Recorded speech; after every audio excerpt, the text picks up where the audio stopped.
And welcome back to the Cover 3 podcast here on CBS Sports. That's Tom Fornelli. That's Danny Kanell. I'm Chip Patterson coming to you live at youtube.com/cover3 and everywhere you get your podcasts on demand.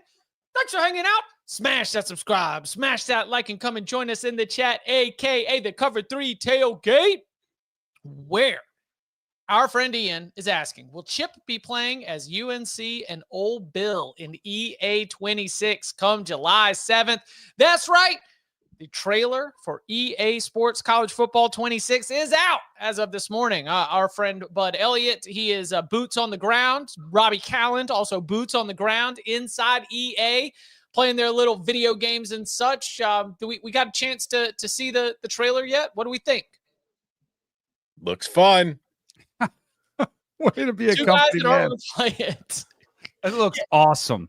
Yeah. It looks incredible. I thought he was going to ask, like, is there a chance there's a Jordan Hudson character like in the EA Sports? Like, how accurate are they? How much do they want to really be close to the game? That's the question I want to know. So I know that they've got the victory bell in there, like that's North Carolina tradition. Yep. Will they have the tradition of the full length overcoat, with the Argyle and the blue and the, do we have Jordan Hudson upgrades? Also important. I'm just throwing out. I'm not going to make that joke. When you do Road to Glory, does it include a ring cam? Like, is it right? I just got to ask these questions. Ian, of course, I'm going to be playing with the Tar Heels because with as much information as we've been given about North Carolina's football team, maybe playing the video game will be the best chance we got. They went through spring practice with no numbers on, and so they added 70 players to the squad. Maybe I'll see what Gio Lopez looks like in a run-heavy dual-threat offense, but on the video game before I would get a chance to hear what it's looking like in fall camp. The answer, of course, Ian, is undoubtedly yes, I will be playing it. As North Carolina? No, I will play games as North Carolina. I will not do my dynasty as North Carolina. Yeah. You just got to get a feel for it along the way. It is a Thursday, 11 a.m. Eastern time, one of the best times of the week because we get interactive. We've got some questions that come from the big old bag of mail where you go and leave us a 5-star review, and in that review, you put your mailbag question. Grabbed a bunch of those, a lot of activity in there. We love that. We are also opening the door to Spotify comments. The amount of you that are finding us and listening to us on Spotify continues to grow. So we want to be sure to reward you, and we want to be sure to give you the same access as everybody else. Also, those of you who jumped in the chat early, we appreciate it. Got a couple mailbag questions that we will get to there. I'm looking at you, Ian, Woogie, Dominic, Jim, Jared, and Ryan, all in the queue. But be sure to keep them coming and much, much more. But first, I had a couple last little threads to pull on from Destin. Number one, I loved getting, Brian Kelly steps to the mic and is like, hey, I'm the voice of the coaches. Listen, I speak for all of us, okay? What we all stand for is 9 conference games and 1 game against the Big Ten. And everybody's like, whoa, whoa, whoa, whoa, whoa. Not only 9 conference games, but also a Big Ten scheduling agreement. We're just doing 10 games right off the top. And then as, like John Talty there on site, a lot of our reporters, all it took was like 5 more conversations. Like, Brian Kelly does not speak for everybody here. I know this is shocking that we don't have a reliable narrator here, but as the coaches continue to talk, Danny, what'd you make of some of these last talking points we're getting from the SEC? I love it. I love Brian Kelly's idea. I say bring it on. Let's go 9 conference games. Let's get more games versus the Big Ten. I absolutely love it. The more that it's come out, the more it feels like we're going to this 5+11, which concerns me because I think they're going to see it stack. You're going to see it stacked with SEC teams, which means I am officially an anti-expansionist.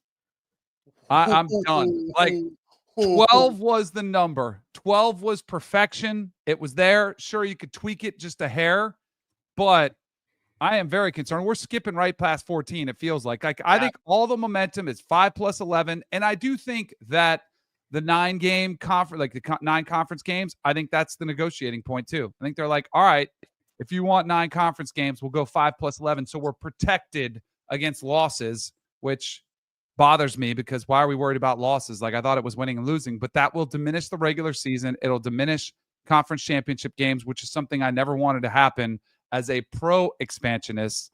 I am firmly against this move to 16, the way they're going to do it. Amazing. I mean, this is like if you can change and I can change, then we all can change. I mean, this is like growth and a real change of opinion here from Danny Kanell, anti-expansionist now. I appreciate you sharing that honesty, here in this safe I can space. evolve. We can change our views. I'm man enough to admit when I was wrong. 12 was the number. I was right on 12, Tom. So don't be going too far and be like, see, I told you, let's go back to the BCS. 12 was the perfect number. And even some people saying 8 would have been great. I do agree. Like that 5 plus 3 would have been a great option, but we sped past that one too fast. Didn't even give it a chance. And I feel we're doing the same thing, going too big, too fast. Horse is out the barn. Yeah. My playoff proposal will be published next week on CBSSports.com. It is a lot of these things the coaches are talking about are kind of in my proposal.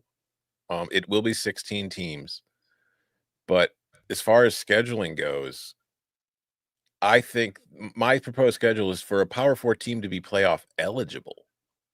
They have to play 9 conference games.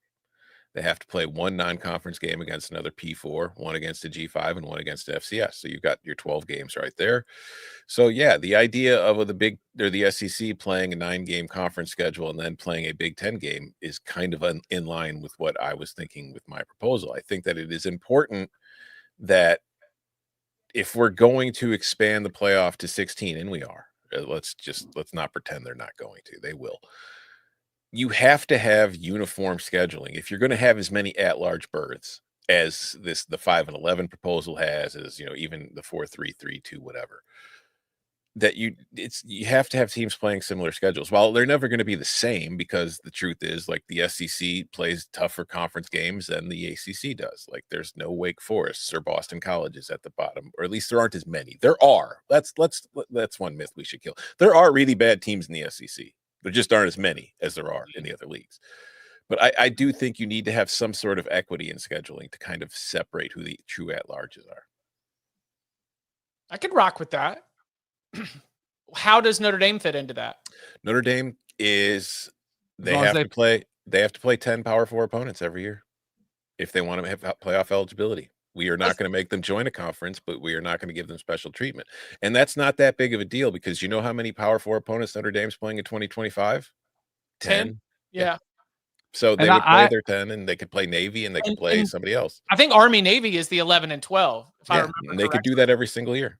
And Notre Dame would count as a Power 4 non-conference opponent for the other leagues. Other teams. So I do like the way you said that about playoff eligible. So it's not like you're kicked out of your conference. Like if you're a bottom dweller and you just want to go to a better bowl, go ahead and schedule, a few group of 5 teams, but if you start building, then you get to 8, 9 wins, you want to start contending, then you bump up your schedule. I like that idea.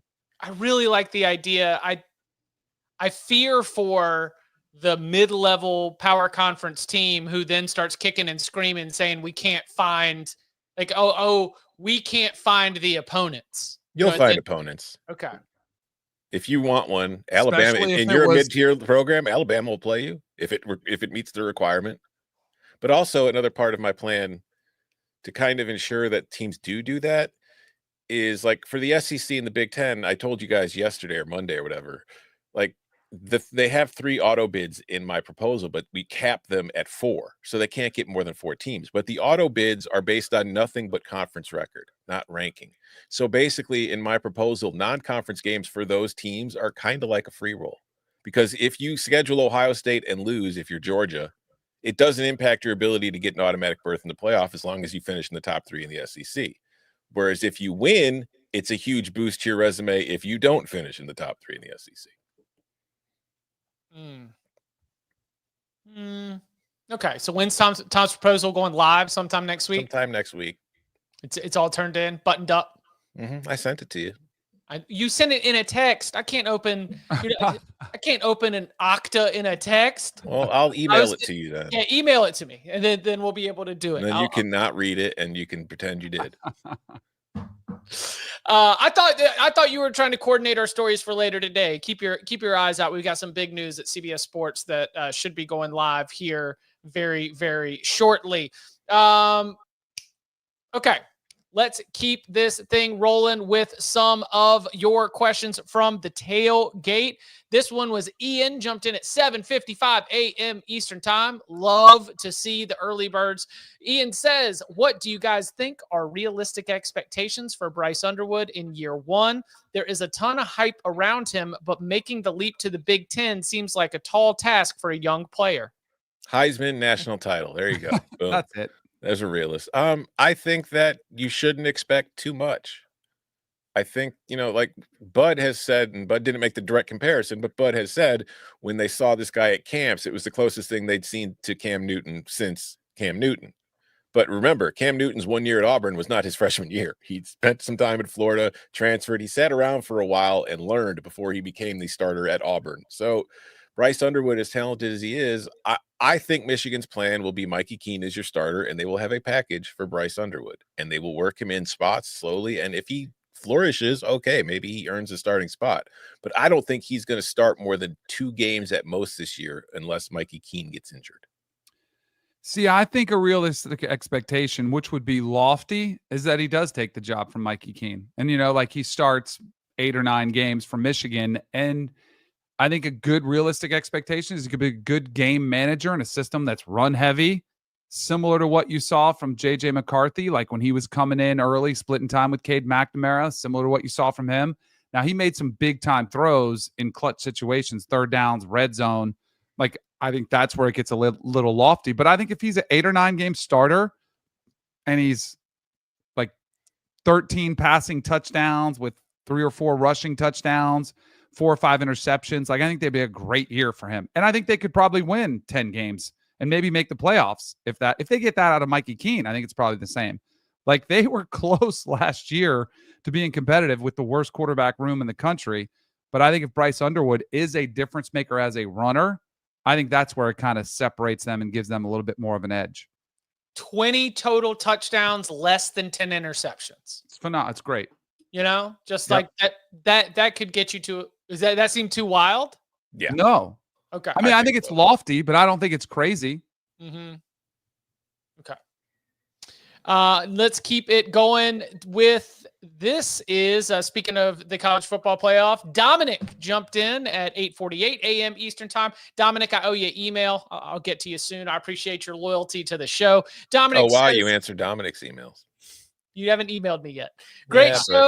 Great show. Love all the content and the camaraderie. With the playoff going to straight seeding now, does this preclude Notre Dame from getting a 1 or a 2 seed, or is it possible? No, they could be the 1 seed. Yeah, they could this is a good change for them because last year they couldn't have, and they couldn't have had the bye and all that. But now they can get the number 1 seed. Mm-hmm. Yeah, I think that what we have continued to see with a lot of these developments is that Notre Dame continues to win. Notre Dame continues to be among the most successful.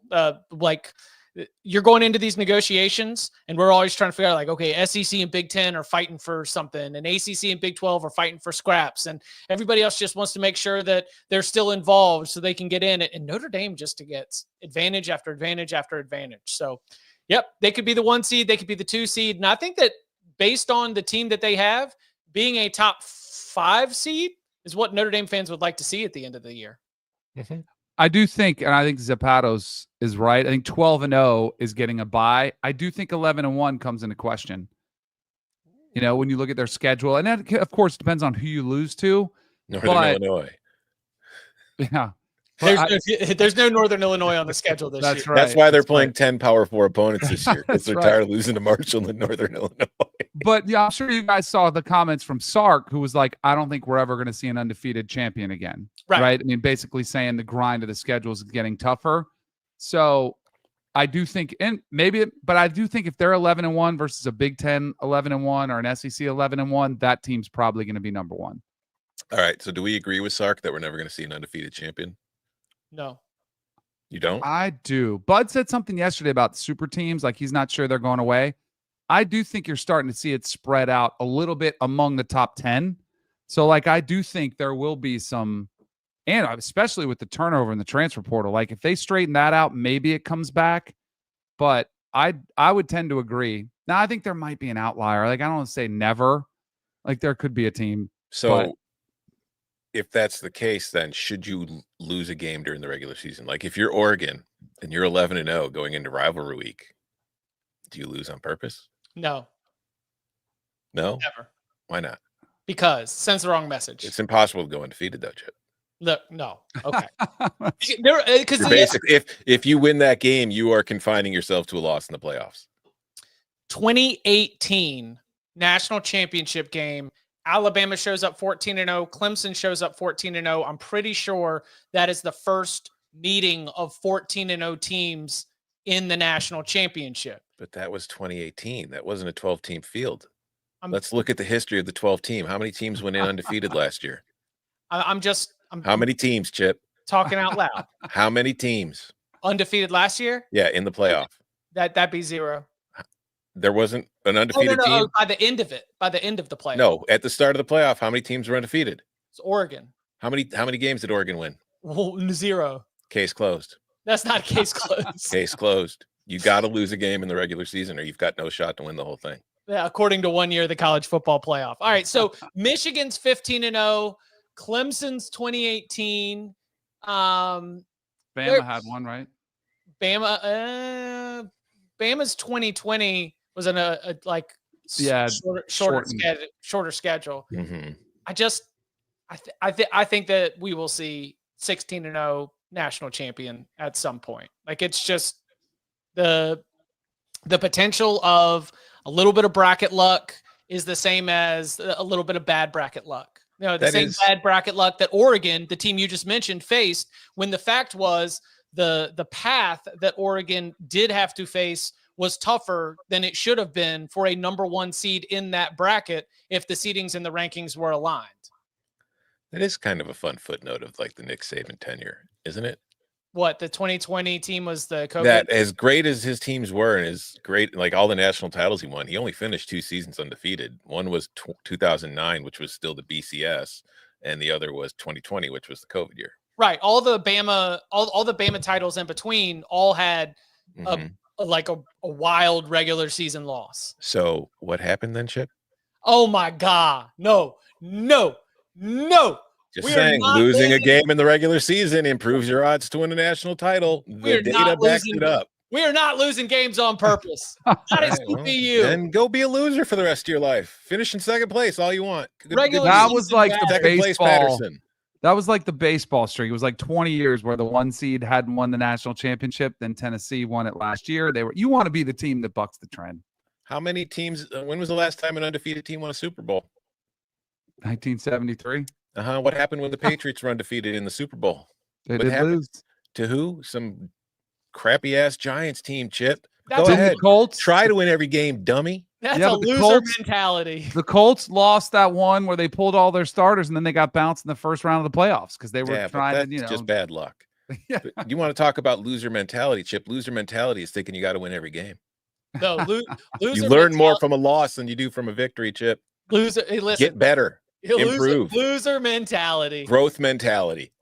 Mentality. That's why Mario Cristobal doesn't kneel, so that he can go out there and learn from the mistakes. Yeah. How many games have you won as a coach? Mario's won a lot more than you. Still can't make that ACC championship game though. I've been to more ACC championship games than Mario Cristobal. All right, coming up on the other side, we're heading down to the mail room with questions from the big old bag of mail and more next. The clock never stops. Relive the greatest moments with uninterrupted highlights and more. It's Gareth Bale! Wonderful goal! On the UEFA Champions League channel. Streaming free. Back here on the Cover 3 podcast on Thursdays, we do like to highlight the big old bag of mail, an opportunity for you to offer your questions. So let's head on down to the mail room.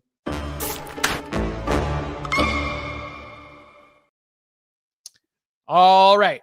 This one, there was an allegation that we were trying to troll here. Okay. This is not trolling. So let me grab this from Bring Back Ties, which was in the headline here. Woogie thought Bring Back Ties is clearly clickbait. I'm not going to participate in this media space. Well, guess what? This isn't clickbait. This is a question from Apple Podcast username Steve Superior. Mailbag question. As a UF alum, I'm a big fan of the Cover 3 podcast, even though I still have flashbacks to the time Danny broke the hearts of Gator Nation when he rallied the Noles in the choke at Doak.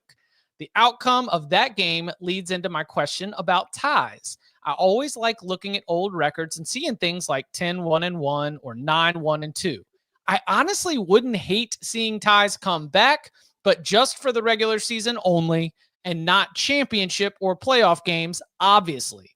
Since America was founded on the notion that all men are created equal, can we not make ties great again in college football? Ties are constitutional? Is that what he's saying? What was my man? I love you. It's a Gator. By the way, that was not a tie. That was a win for us. I hated the outcome of that game. And it was a win for us. I hated that we couldn't figure out a way to get that done. Like, if I wish we would have had the overtime rules, I would have taken any overtime rules. Just anything to walk away from that game feeling like there was a winner and there was a loser. I hate ties. I'm not fundamentally opposed to ties. I'm a soccer fan. There are ties all the time in that sport. I don't want them in college football, though, for the fact that if we're going to be deciding teams into the playoff by their at-large resumes, ties complicate things. Also, I think as far as the actual game itself, like a single game, I don't really want to watch a fourth quarter where teams playing for a tie. I want to see teams trying to win games. And I think there are a lot of coaches out there in certain situations who would love to finish with a tie when they're like a big underdog. Instead of having a chance to win, I don't want to see a guy like, all right, we're just going to run some clock, set ourselves up for a 55-yard Hail Mary field goal and see if we can make it. And if not, oh, well, we get the tie. To me, that would be kind of lame. So I'm against it. Tom Osborne famously had to go for two because he didn't want the Orange Bowl to finish in a tie. Is that correct? And he lost because he knew to win a national title, you gotta lose. Get out of here. I am out. I don't want to bring ties back. I think that there might be something to having a cap on overtimes. Yeah, I'm all for altering the overtime format. Right. I don't want to have ties. Yeah. I just think about how one of the most dramatic moments of the season last year was Georgia Tech. And I know it was like the timeouts got old and they're addressing that, but I almost feel like it's one of the best aspects of the sport. You know, when that tension starts to unfold. And I wish they'd move it back 10 yards so you made the kicks matter a little bit more. Start at the 50, wherever it is, to make it a little bit more football. I agree. Like, let's tweak them a little bit, but I love that drama. I also think what you could do is start the first overtime at the 25 and then move back 5 yards every overtime that you need to go to. Ooh. I think that would solve things pretty quick. Yes. You could also, maybe if you wanted to even further tweak it, when you start at the 25, it's a 1st and 10. When you start at the 30, it's 1st and 15, 1st and 20, so on. Different ways that make it increasingly difficult to be able to not have us be going score a touchdown every single time. Yeah. Right. Yeah. So, yeah, I'm out on bringing them back. Okay. Let's jump back into the tailgate where Jim got in early.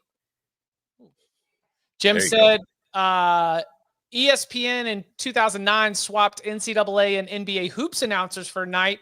What NFL announcers, regardless of network, would you like to see call a college football game? I would love to see Tom Brady because he's got such a great personality in the booth. Just the atmosphere of Tom Brady calling like a Michigan home game. I'm sure that would be electric. Absolutely. Danny? I mean, I think Greg Olson right now is the best in the biz. I mean, to see him calling a Miami game would be kind of fun. See him call or Collinsworth calling a Gator game. Like, I think those tie-ins would be kind of cool. Yeah, I'd probably go with those. Give me Joe Buck and Troy Aikman. Yeah, just you can't go wrong with them either. Oh. But I do feel like there's a difference. Like to me, Herb Street still feels out of place on NFL. Like, and I think he's fine, but I just think it feels. I think there's a feel with there, whether it's more excitement, a little more energy, whatever it is, because the crowd, you feed off the crowd. It just feels different. So I don't know if I would like the NFL on the NCAA. Do you like Herbie doing college better than Herbie doing NFL? Yeah. Yes. It feels more, but maybe it's like a security blanket. Maybe it's because all we've heard for so long and it still feels new to the college game or to the NFL game. I do feel like doing the NFL is hindering his college football performance. He does a lot. It's really hard to be able to prepare for a single game when you're doing as much as he's doing. Some of the anecdotes that I think are the most value added come from, and like, I even think about some of our own friends that are in the broadcaster. Danny, you were in the booth, for a little bit. When you are able to have good meetings with coaches and pick up really good insights, and it's not the quarterback and it's not the superstar player, but when they are able to offer that, like, oh, and like so-and-so stepped in at linebacker 2 weeks ago. They've been loving the way he's been playing. And then all of a sudden, like, that player is able to step up and deliver in a big way. I have thought that, and this is still continuing, we got Big Ten on CBS. Those relationships are going to continue to grow in a way where we're going to hear even more of those anecdotes, like whether it's Jenny popping in, we've got obviously Gary here, Brad, like that whole crew.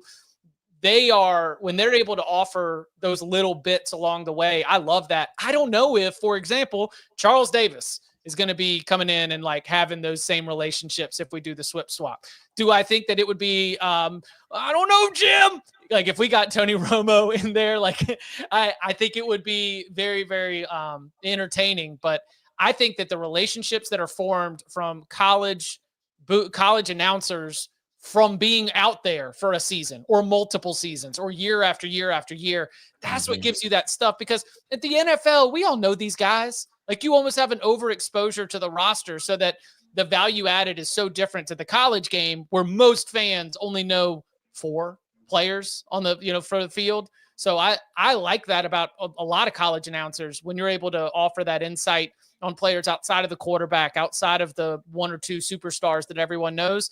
That's how you, I think, raise the level of the broadcast across the board. I don't know if we'd get that from the NFL crew, but I'm sure they'd try. Wouldn't work for one night, that's for sure. I would just want to hear Troy Aikman be like disgusted with some of the plays he sees at the college level. Give me back Gruden. That's where Gruden would come in.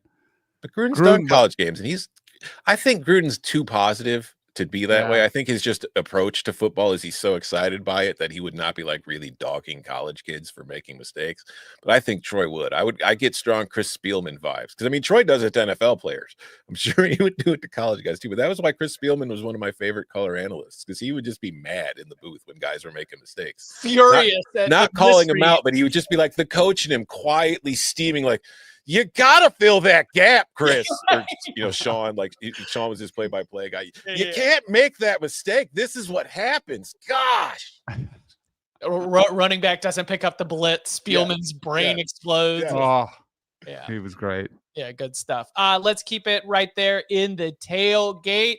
A username Acrylic says, could you see Mizzou being a team that sneaks into the playoffs? He says legit defense, but lots of unknowns on offense, especially quarterback and the offensive line, but a favorable schedule in the SEC. Yeah, some of those games, home games and road games, are swapped, but Missouri had a favorable draw last year. It's going to be a more favorable draw again this year. Another chance for Eli Drinkwitz to now put together like 3 out of 4 years. You're up there knocking on the door, double-digit wins. I mean, he's really starting to string together a lot of victories. Does Missouri have the opportunity to maybe flirt with being one of those playoff at-large squads? I mean, I'm not going to say they don't, but they lose a lot. Like, you lost Burden, you lost Cook, you lost Membu. Like, these are big name players on your team. Like, and you look at the situation, Bo Pribula is coming in as a transfer from Penn State. talented. We've never really seen him do it. So we don't know for sure. So now he's coming to the SEC. We don't know if he's going to be great. I mean, I give Eli some credit with being able to put together a competent offense, but I don't know. Like, you look at the one of my bolder predictions was that SEC or Missouri struggles to make a bowl game, and I've caught a lot of heat from Missouri fans for it. But like, if you look at their win total on FanDuel right now, it's 7.5, and the under is juiced to -130. If Mizzou gets to the playoff, Jesus, Eli, give him the Coach of the Year award, because nobody will be expecting it. So it can happen, but I would be very, very surprised if it does. Same. Yeah, I wouldn't, like, I don't have a strong, like, definitive, like, no way they can do it. I think it would be a surprise, though. Like, if I was going to bet one way or another, I would take the under the win total. There's a lot they have to replace. But again, like, this is where. And they've gotten some good guys in the portal, but you never know.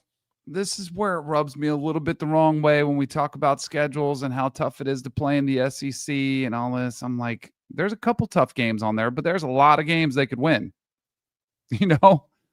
See, I mean, they could lose that Kansas game.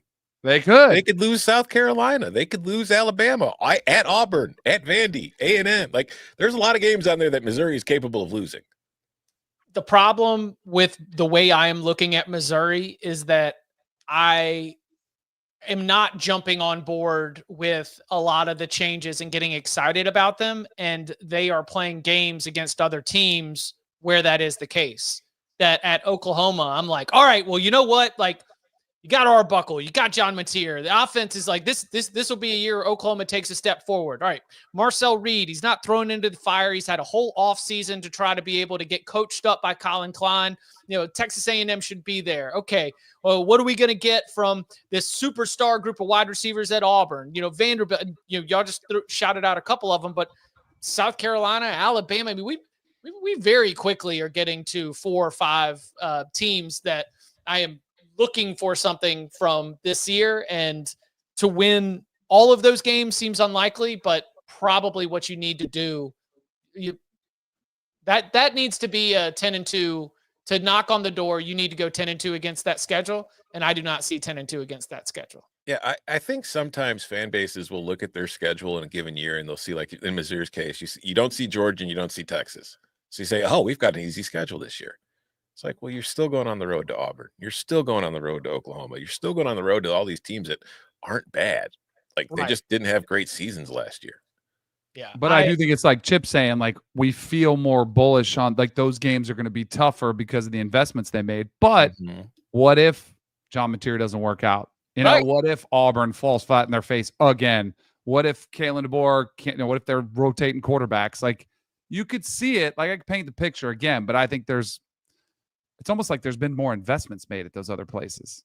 But that's where Eli, you know, they win those games, and then Eli's coming at us, you know, being like, why'd you trust the 6 and 7 team when you've got a double-digit win program right here? You know, like, this is what we do here at Mizzou. Stand on business and things like that, things of that nature. Because I remember what you looked like without Brady Cook last year, Eli. So we'll see what you look like without him this year. Yeah, we will see. Although I will say Bo is probably an upgrade on Drew Pine. I think I am confident enough to make that statement right here today on the show. I am confident enough to make that statement as well. All right. Coming up on the other side, more of your questions and our answers, including who are some of the least talked about college football playoff contenders. We'll keep it going sort of on that Mizzou line, and a note on returning in production and more next. Get ready. Wait a second. I thought we were going tubing. All 3 Sonic the Hedgehog movies and Knuckles are now streaming on Paramount Plus. And everyone loves it. Every adventure. Just try to keep up. Every face-off. This ends now. And every moment that will have you saying, Where have you been? My entire life! It's showtime! All 3 Sonic the Hedgehog movies and the entire Sonic universe are now streaming on Paramount Plus. Back here on the Cover 3 podcast, continuing to roll through some of your questions and our answers. About an hour before we got started, Ryan jumped into the tailgate. He mentions Missouri, so I figured this would be a good time to do that. Who are the least talked about college football playoff contenders for 2025, with a parentheses non-Big 12, because obviously college football playoff contender. Big 12 could be the whole daggum conference. I would suggest, this is Ryan speaking, I would suggest Washington and, yes, again, Missouri have a path there. So least talked about college football playoff contenders. Who stands out? I like Ryan's Washington shout. I think that's if DeMond Williams kind of lives up to his potential, that's a team that suddenly looks pretty strong. Would USC count? Yeah, I do. I don't think anybody's talking about USC as a college football playoff contender. I really don't believe it, but if USC ends up in the hunt, can you truly be shocked? The one I would go to out of the Big Ten, though, that I think is kind of slept on quite a bit. Like, Iowa's offense last year was better. It wasn't great. It was better. I think a lot of their problems were defensively. They just weren't as good as they had been in previous years, which led to more losses than they're typically used to. I think the offense continues to improve. I think the second year in Tim Lester's offense, they will be better, even if they're losing Caleb Johnson. I think they'll be better balanced at least. And if that defense improves, like, it's not out of character to sit here and think Iowa can win 10 games and be like the fourth best team in the Big Ten this year. It's not exactly a role they haven't played before. When we say contender, are we saying get to the playoffs and the 12 teams? If that's the criteria, because I think it is a pretty small group that can actually win it, and we talk about those teams a lot. But if we go outside that group, I do think, and he said non-Big 12, because I would have said Kansas State. I don't think we talk much about them. I would say SMU or Louisville, like the second best ACC team that, maybe is not Clemson or Miami. I think they're flying under the radar. We talked a lot about SMU getting Kevin Jennings back. Like, he was really good last year. Miller Moss going to Louisville. He's been really strong. Those teams have, and you stack up the years. I know it was the American, but we're talking about a few years now where Rhett Lashley has been double-digit wins. Jeff Brom's right in that category too, where he's been, 9, 10. We played for an ACC title a couple years ago. I would say those are a couple that kind of just flying under the radar. It's tough to go much deeper than that, though. Right. In the ACC. Yeah. What about in the SEC? Are they all talked about? Yeah, who isn't talked about in the SEC? I would say we just talked to Missouri. Is Florida, like, does that meet the criteria? They're showing up in a lot of like top 15. That's what I'm saying. It's like top 25s, Like, I feel like you're forced to like, okay, then Oklahoma. There you go. Yeah. What if Mateer and the new offense works and Brent Venables gets the defense sorted out? Bang. I don't think it's likely. Yeah, I don't think it's likely either. When we've got like 10 or 11 SEC teams that we talk about as CFP contenders, it's kind of hard to find that. Who's number 12? All right. This next one comes from Carson. How dependable is the returning production metric for rating a team? Does a high returning production rate correlate with more wins? If not, does it correlate with anything? Not sure how important it is. We've had Bill Connolly on here several times. I know his returning production metric is one of the ones that we all individually like to reference and like to use with our own analysis heading into a season. Tom, you want to sort of at least take us into why that matters and how it's put together? I mean, I don't have the data, so I can't say for sure, but that is something that is taken into account when people put together their power ratings for a team. So yeah, there is a correlation to winning. A team with a lot of experienced players coming back will have an advantage, or you can expect a little more from them. That said, I think it's far more valuable early in the season. I think returning production kind of becomes pointless by about mid to late September, because then your starters have experience and they're kind of in the thick of the season. So I would say it's very valuable early in the year. Like, you're not working in a bunch of new guys at spots. There aren't as many mistakes. You're a little bit more of a well-oiled machine. But as the year goes on, it becomes less and less important.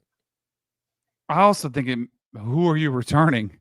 Like Kennesaw State is the fifth best, fifth most return rate at 73%. Rutgers, 71%. There's a couple teams in here that are perennial kind of, teams that aren't exactly contending for championships. So, the quality of their roster isn't great. And I think it's good. It's a chance to take a step forward. But I do think when you see a team like Clemson, which makes a lot of sense because he doesn't dabble on the portal, you don't see a lot of guys leaving. Then I'm like, okay, I see why Clemson is a trendy pick, even though the odds are a little bit longer than some of those other, teams from the Big Ten and SEC, I think it makes total sense. So I think it helps for sure, but I think it matters the type of player that you're returning. I would also speculate it's probably more important on offense than it is on defense. There are Defense different positions. is so much talent based. And that, yes, if you got to know your system, and that's where experience helps. But I would rather have a returning, like you said, Danny, I would rather have my quarterback coming back than my linebacker. I think a fourth-year linebacker to me is not as valuable as my second-year quarterback. So I think it's probably more important on offense. So when you look at those kind of ratings, like just going right now, Texas Tech is 4th overall at 75%, but they rank 25th on offense and 1st on defense. That's good. But I think I would rather rank 1st on offense and 25th on defense. I think that it was an important part of been covering the sport for about 15 years now, and it used to be just returning starters, right? Somebody taught you like, what do you think about a team? It's like, they got 7 starters back on offense, 10 starters back on defense. I love what they're going to be doing, and I'm appreciative of returning production to at least be able to give more there, because returning starters and returning starts is a number, but being able to show, especially at defensive line, linebacker, places where there's a lot of rotation, having the actual tackles, having the production, like the actual, I had an impact on a game, even if I wasn't listed as the starter on the depth chart, having those guys kind of back, I think is a better indication necessarily of what you've got. I think about the Texas Longhorns over the last couple of years have lost very, very good defensive linemen, but the Texas Longhorns over the last couple of years have also rotated like 6 or 7 deep, so that while they are losing starters, the players that are stepping in, it's not as though they've never seen the field before. And I think returning production is one stat that does a better job of being able to indicate sort of what that looks like. I would also guess that in this modern era with so many transfers, it's also very important to have returning production, in that you've got familiarity with your system. You got players who understand, whereas like transfers with experience are obviously still valuable, but if they have to learn the system, I don't know. I think with so much roster turnover, it becomes a little more important every year. And I couldn't, this is so perfect because username Wet Blanket says, just throws a wet blanket on this. Pretty sure Virginia Tech and Oklahoma State had the most returning production last year. How'd that work out? Virginia Tech, I believe 6-6, right? Losing the bowl game, finished 6-7. Coaching matters too. Oklahoma State, of course, had one of the worst seasons in the Big 12. So yes, coaching does matter along the way. We'll say Virginia Tech's offensive line looked better last year. And they had a lot of production, but the offense for some reason didn't look better. Yeah, they lost a lot of one-score games. Was that luck or? I don't know. Yeah, I don't know. All right, let's dive back into the big old bag of mail. And I'll say one more time, Spotify comments, Spotify users, we recognize y'all. We're going to start reaching out to Spotify to get some questions for this, but this does come from the 5-star bag of mail. I've been watching y'all from the beginning. This is my very first mailbag question. Mailbag, would a 12-team playoff have saved any coaches' careers in the years past? Coaches who maybe got just left out and could not break through, coaches who, maybe running hot in a 12-team playoff, you think that they would have been able to go out and maybe win more national titles or have more postseason success. I looked at that as both hot seat of coaches who might have gotten fired, but I also looked at as legendary coaches who maybe would have had more wins. Mark Richt at Georgia, that's a good one. Corey just chimed in because he would have made a lot of playoffs, potentially could have done some damage in them. I was thinking more recently, the guy we mentioned the other day, if Jimbo Fisher in 2020 was a part of a playoff, does he get another year or longer, and maybe he wins a game or two, in the playoffs when they were just on the outside? I don't know. The SEC is so unique because they don't really care. You can win a national championship and they'll still send you packing. See, I feel like I don't think much would change, honestly. I think some coaches would get benefited from it, and some coaches it wouldn't matter, because I do think it's still going to depend on what your program's goal is. And I also think that in a lot of ways, or not in a lot of ways, but there is another side of this to where the expanded field kind of turns up the heat on a coach. because now you add another reason for fans to be mad at you. Like, we always get to the playoff, but we never win while we're there. So I don't know. I think you'd probably see the same amount of coaching turnover in the long run. I think Bobby Bowden would have more national championships. Yeah. Job security wasn't an issue, but I do think security wasn't an issue, but right. I think the Mark Richt example was another good one. Jimbo had some super talented teams that maybe, if they get into a playoff, they're able to go out there and get on a run. Gary Patterson, TCU. Maybe, but I mean, Gary was there for like 1,000 years. Yeah. It's not like he didn't have success. It was just one of those things where the relationship ended. Oh, nice. Les Miles, would he have lasted longer? No. LSU fired 9 wins, right? LSU fired Ed 2 years after he won the Natty. John Cooper. Yeah. Ohio State. Yeah, because look, he had the opportunity. Like, if you had the opportunity to win a Natty, it can erase some Michigan losses. Yeah, but what was that record versus Michigan? It was so bad. It was 2-10-1. All the playoff appearances in the world wouldn't have saved that man.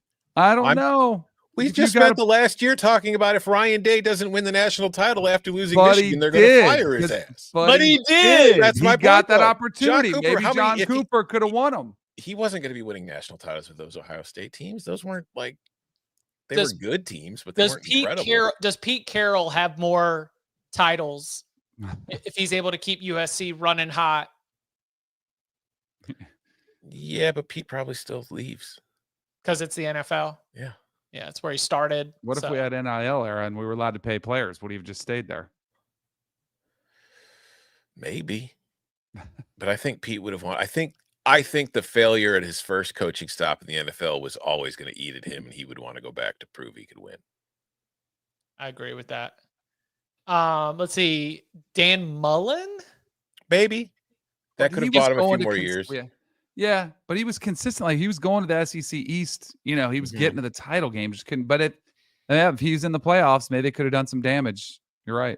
Dan Mullen is also one of those coaches that I would. And this is maybe unfair. Feel free to push back on it, but a coach who I would say you throw him into the playoff, and I like his prep. I like him being able to go from one game to the next game and like game plan, find out the opponent, put something together that would be unique for that opponent to give yourself an edge. I feel like Dan Mullen is a plus value coach. We always talk about in the NCAA tournament, like Rick Pitino, you never want to play him on the second game because Rick Pitino's 2-day prep is so sharp. I would say that Dan Mullen would be a tournament coach that I think could be able to give his team a better chance with the coaching. We talked to Dan this morning on the radio show. I'd kind of forgotten. I'm sure you guys know who his quarterback is, right? Right now at UNLV? Yeah, it's the Whoopsie Daisy King. Yeah, Calandria. Competing with Alex Orji from Michigan. Alex Orji's got no chance. The one thing I do feel pretty confident, whoever he goes with, like, he's going to create a system that kind of worked for that quarterback. They're the second. Boise State is the favorite to win the Mountain West. UNLV is Boise State's like minus 120 or something like that. And UNLV is like plus 300. I was thinking about backing a friend, even though he's a Gator. I think it'd be fun to root for them. UNLV, and then after that, I don't have the odds at FanDuel Sportsbook where you can make every moment more pulled up right now.